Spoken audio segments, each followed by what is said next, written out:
Oui, allô, bonjour. Atlantis? C'est Rebeu des Hauts-de-Seine? Ouais, les Hauts-de-Seine, ouais. Ouais, ce fleuve qui est hyper pollué, je tombe dedans, t'es radioactif. Oui, je sais, ouais. Oui, monsieur le maire de Paris, Jacques Chirac, à l'époque, nous avait promis qu'il serait sain, on pourrait se baigner bientôt dedans. Mais comme beaucoup de politiciens, il n'a pas tenu ses promesses. Je cherche un emploi de maître nageur au sein de votre communauté. Ah, ça va pas être possible, c'est vrai que vous savez nager, je suis con. Piscinier et boueur pour racler les fonds marins? Pareil, c'est votre technologie qui l'a fait, n'est-ce pas? Sincèrement, j'ai envie d'habiter en Atlantis, donc filez-moi un boulot s'il vous plaît, sinon je fais appel aux gilets jaunes sauvetage. Et ils vont vous bloquer. Non mais je suis sérieux là, hein. Trouver un boulot à Rebeu des Bois, c'est pas la mer à boire. Mer à boire? Non? Pas trop? D'accord. Ah mon bon vieux DCU, mon DC Cinematic Extended Universe, The Worlds of DC, depuis 2018 apparemment, Comic Con, la franchise qui nous a tous divisés. Il y a les True Lovers, mais il y a aussi les haters hardcore qui ne laisseront rien passer. Alors long métrage super héroïque. On est dans un monde où il faut absolument prendre parti, sinon tu n'es pas un cinéphile. Pourquoi choisir entre Charlize Theron et Eva Mendes, alors que toutes les deux elles sont méga bonnes? Pourquoi? À notre époque, la demi-mesure ne peut pas exister. Surtout pour ces super-héros divins qui n'ont pas le droit à l'erreur. Aucune marge de manœuvre possible pour le commun des mortels qui ne peuvent pas leur pardonner la moindre faute de frappe. Et depuis Justice League, mon ami, est-ce que j'ai pas entendu? Des vertes et des pas mûres, comme dirait l'autre. Morceau choisi. Leur franchise est complètement incohérente. Ils ne produisent que des nanars. Tu vas voir, ils vont mettre la clé sous la porte. C'est un univers partagé qui ne partage rien. Aquaman va leur faire boire la tasse. Aquaman ne verra jamais le jour. Ils ont même pas balancé de bande-annonce. La fameuse bande-annonce. Et la best, celle de l'uniformisation de notre monde. My God! Il faut que Disney rachète la franchise, car eux savent faire des films de super-héros. Comment ça se passe là? On doit faire des dons? On doit payer une cotisation pour adhérer à votre secte? C'est comment? Eh ben moi mon poteau, je garde confiance et foi envers le DCU. Et ouais. J'admets qu'ils m'ont quelque peu contrarié avec Justice League, ce n'était pas glorieux, mais le rebeu est pugnace et ne quitte pas ses frères d'armes en plein champ de bataille, à la moindre contrariété. Un peu d'honneur, bordel. Et la première bande-annonce du Comic Con m'avait hérissé le poil, comme jamais cette année. J'avais un bon feeling, je savais que l'eau allait être à bonne température. Messieurs les justiciers du cinéma, plongeons. Messieurs, dames et bonjour, préparez votre brevet de 50 mètres, votre matériel de plongée, votre tatouage tribal, car nous partons dans les profondeurs des océans pour Aquaman. Show me what you got. Comment je suis bouillant, mon pote. That was awesome. The war is coming to the surface, and I'm bringing the wrath of the seven seas with me.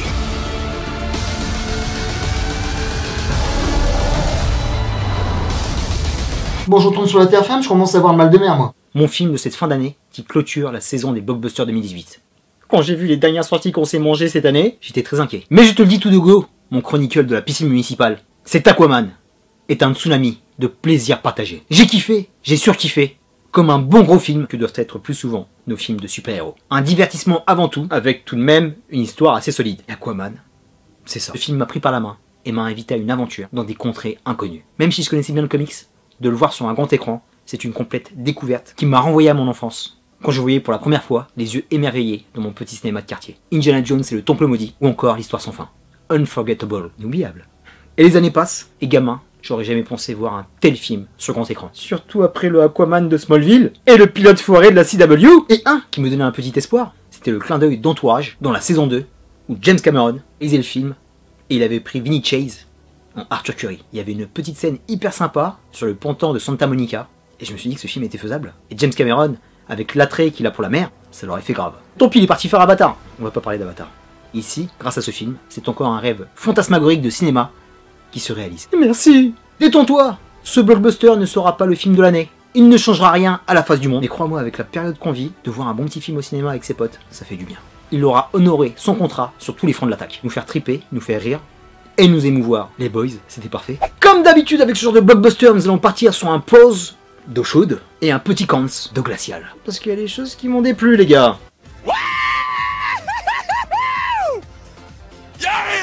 Ton aficionado de ce personnage en comics, j'ai vraiment eu peur qu'il y ait un non-respect de la matière mythologique et politique. Mais ici, ça fonctionne et sans lourdeur. Cool. On a une origine story distillée habilement, c'est fluide, ça s'insère parfaitement dans la trame principale, et on a l'instant présent qui reprend juste après Justice League. Impossible de se paumer. Et mon ami, quelle richesse au niveau du contenu. On a tout ce qu'il faut sur Aquaman. Et encore plus sur l'Atlantis. Que j'attendais le pied ferme. Partons sur Arthur. Notre hybride Atlante humain nage en eau trouble. En même temps, si le mec il arrive, c'est le roi du monde, on en a absolument rien à foutre. Donc tu dois souffrir, mon pote. On a les enjeux d'un homme pris entre deux mondes, touché par la perte de sa mère, et son statut d'immigré, coucou, qui ne trouve sa place nulle part, sur Terre comme dans les eaux. Trust me, I am no king. Oh yeah, Aquaman abandonné. Pardon, je recommencerai plus. Autre point fort que j'ai kiffé, la découverte fantastique de l'Atlantis. Ça y est, il est là. Tout le monde gueulait après Justice League et pensait que ce petit décor de vestiges était l'Atlantis, et moi je l'ai toujours su. Ce n'était pas l'Atlantis, on était en eau profonde, avec des ruines, c'était pas du tout ça. Donc les mecs, pas de conclusion hâtive, calmez-vous.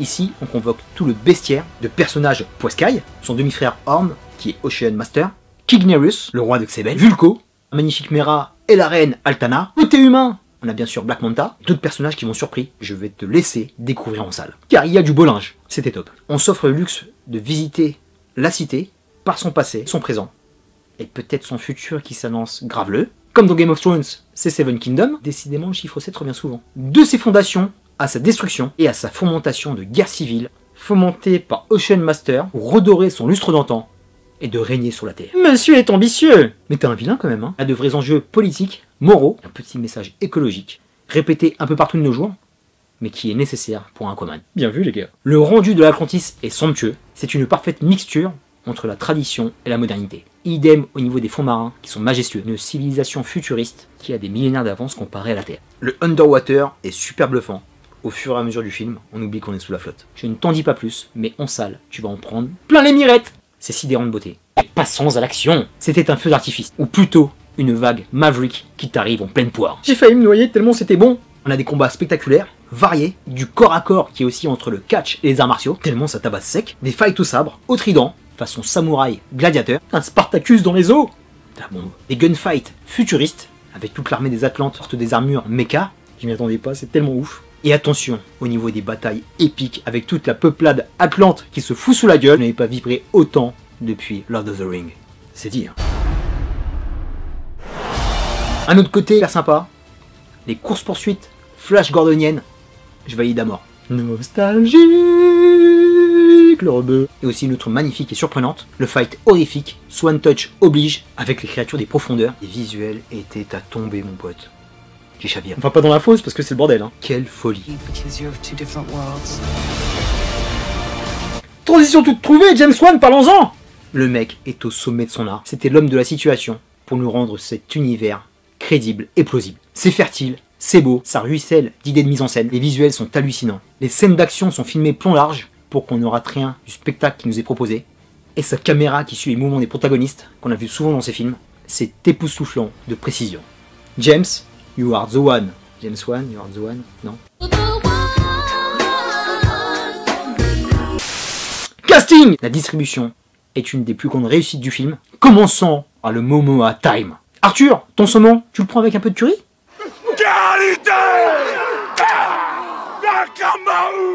En regardant ce solo, tu comprends que Jason a été massacré par Justice League.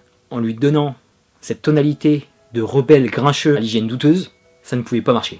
Mais ici, il est magnifiquement dirigé. Cet homme, qui doit être le pont entre deux civilisations, est sublime d'humanité. Il est touchant, comme il l'avait été sur Game of Thrones, ou sur Redwood. Il a de magnifiques scènes avec son père. Même sa petite rom-com, je te l'accorde, un peu cheesy, avec Mera dans le Sahara, fonctionne plutôt bien. Et le gros point fort, c'est son parcours initiatique, chemin de croix, qui est tout à fait remarquable. J'ai beaucoup aimé cette interprétation d'Aquaman en note perfecte. C'est un super-héros qui n'est pas encore fini. Il perd énormément de batailles, il s'en prend plein la gueule, et c'est super bien vu de ne pas l'avoir mis over the top.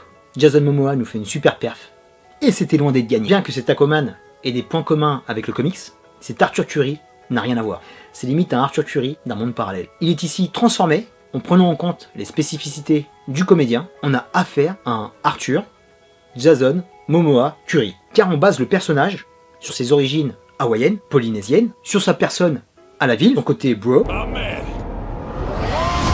comme avec la fameuse scène du bar qui m'a fait taper des barres. Et là on n'est plus du tout dans le ton BVS ou Man of Steel, on a un humour, certes un peu gras, mais plutôt bien dosé, et qui calque parfaitement au caractère de Momo. C'est un choix risqué, un choix couillu, mais vraiment payant, car le personnage fonctionne.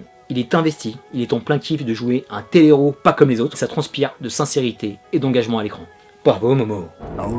Et le reste n'est pas en reste, on savait que physiquement ça allait marcher, il est bestial, il est charismatique, quand il cogne ou quand il est avec le trident à la main, c'est ultra badass. Et c'est très fort, car je ne pensais pas qu'on allait trouver une telle justesse par rapport aux problématiques qu'impose un tel acteur. Bravo les gars, c'est très habile. Monsieur est bien accompagné, on n'a que des seconds rôles de folie. Une véritable dream team. Commençons par Mera. Avec elle, c'est plus un buddy movie qu'un solo, car elle est bien présente, une superbe sidekick. Amber Heard est magnifique. Elle cogne aussi sec. Elle n'hésite pas à remettre en place Arturo, quand celui-ci part en couille. Nicole Kidman, qui va de son petit coup de fourchette elle aussi. Sublime en émouvante Reine Altana. Super content de la voir. Willem Dafoe, qu'est-ce qu'on peut dire sur ce gars? À part qu'il est toujours aussi impeccable dans son rôle de mentor, qui nous donne aussi toute cette dimension politique et diplomatique. Patrick Wilson, cet acteur est toujours au niveau, malgré sa petite tête de minet. Il est parfait en arien extrémiste. Bravo Pat. Black Manta, je kiffe ce personnage dans les comics, et là, il est super bien rendu. Yahya Abdul Matin II a fait de l'excellent job, malgré que j'arrêtais pas d'y penser. Le mec, c'est le sosie de Kevin Hart, en beaucoup plus balèze. Et même s'il passe pas beaucoup à l'écran, j'ai beaucoup aimé son daron, joué par Michael Beach, un routier des séries télé. On l'a vu dans Urgence, dans SOA et dans d'autres. Et attention, deux monuments, un qui est pas très connu, l'acteur néo-zélandais Temuera Morrison. Il avait joué à l'époque dans un des plus beaux films des années 90, L'âme des guerriers. Trop content de le revoir, je kiffe la relation qu'il a avec son fils, je kiffe le cœur meurtri qu'il a par rapport à sa reine Altana. Et un superbe couple avec Nicole Kidman, le salopard, ça aussi. Encore un excellent choix pour coller avec Jason. Et un autre, Team Rocky oblige, Dolph Lundgren, qui s'offre aussi une seconde jeunesse. Le mec joue parfaitement son rôle, il dégage beaucoup de noblesse, il fait parfaitement le roi. Amen. Ça fait super plaisir de te revoir. Rendez-vous dans Creed 2. On a fait le tour sur les pros. Passons aux cons, au glacial. Alors j'ai un petit bémol, ça n'a rien à voir directement avec le film, mais s'il vous plaît, arrêtez ces putains de bandes annonces, j'en ai marre, c'est un massacre. M'était réservé sur la première bande annonce du Comic Con, qui montrait, on va dire, en gros, la première moitié. Ça allait. Dans la seconde partie, il y a plein de surprises qui arrivent. Et malheureusement, entre vos posters, les miniatures qu'il y a sur YouTube, on savait que Arthur portait son armure royale. Ce moment-là aurait dû être le pic d'émotion du film, bordel. C'est quoi ce gâchis monumental? Et en plus, la Warner, vous êtes multirécidiviste. Vous l'avez fait sur BVS, avec Doomsday, et là vous recommencez. Vous ne pouvez pas nous en laisser un petit peu pour la salle? C'est ça qu'on attend, c'est des moments comme ça qu'on attend. C'est comme ça que le film devient inoubliable. Je suis sincèrement écœuré. Pas content du tout les gars. La bande son, superbe, j'ai kiffé les scores. En plus ils ont mis Sigur Rós, qui fait plaisir à mon petit cœur de rebeu viking. Surtout avec cette petite scène émouvante. Il y avait même le remix de Toto Africa, quand j'ai fait le chemin inverse dans ma tête. C'était un peu too much. Mais bon, c'est pas grave. Là où je leur en veux, c'est qu'il y a la musique de la première bande-annonce qui file le frisson. Je m'entraîne tous les jours dessus. Où elle est passée? J'aurais kiffé la voir dans le film. Elle matchait parfaitement. Et vous l'avez mis je ne sais où. C'est dommage. On a fait le tour des océans, mon rebeu de la Méditerranée. Je crois que ouais. Pour conclure sur Aquaman, la pêche a été bonne, mieux que Mark Harris, mieux que le Dauphin, moins glacial que Titanic sa mère, par contre pas aussi bonne que Jessica Alba dans Perfect Blue. Mamma mia, ce film m'a fait boire plusieurs fois la tasse, tellement c'est un raz-de-marée de bonheur. Un must to see, si la mer en anglais, non, de cette fin d'année. Un matos, une mythologie qui impose le respect, tel un sous-marin submersible de l'US Navy. Ici, pas d'histoire de cut qui prend l'eau, avec un réalisateur James Wan, qui prouve qu'il sait naviguer en pleine tempête warnerienne. Un gros big up à toi mon wesh. Merci fucking James Wan, merci à tout ce casting fabuleux. Je vous aime d'amour et d'eau salée. Prenez le large et foncez dans notre salle de cinéma avec Masque et Tuba, les entrailles d'Atlantis. DC is still alive to fight another day. DCU! DCU! DCU! Hell for King Arthur! That was the worst pep talk ever. Je profite de cette vidéo pour faire un big up à mon pote Hatcha Tyson qui m'a offert cette magnifique pop d'Aquaman. Je kiffe, il est trop mignon. Photo de famille. Super généreux de ta part. Un gros big up à toi, c'était super cool de voir le film avec toi. Vous pensez aussi Paul El Hedge, mon dealer de place, et Djilali qui était là. Super ambiance dans la salle, les potes du quartier étaient là pour s'immerger dans les flots. Et ça, je love. Ça les gars. Je te fais d'énormes bisous mouillés. Peace and love mon pote. Tournée de Capitaine Igloo pour tout le monde, c'est parti.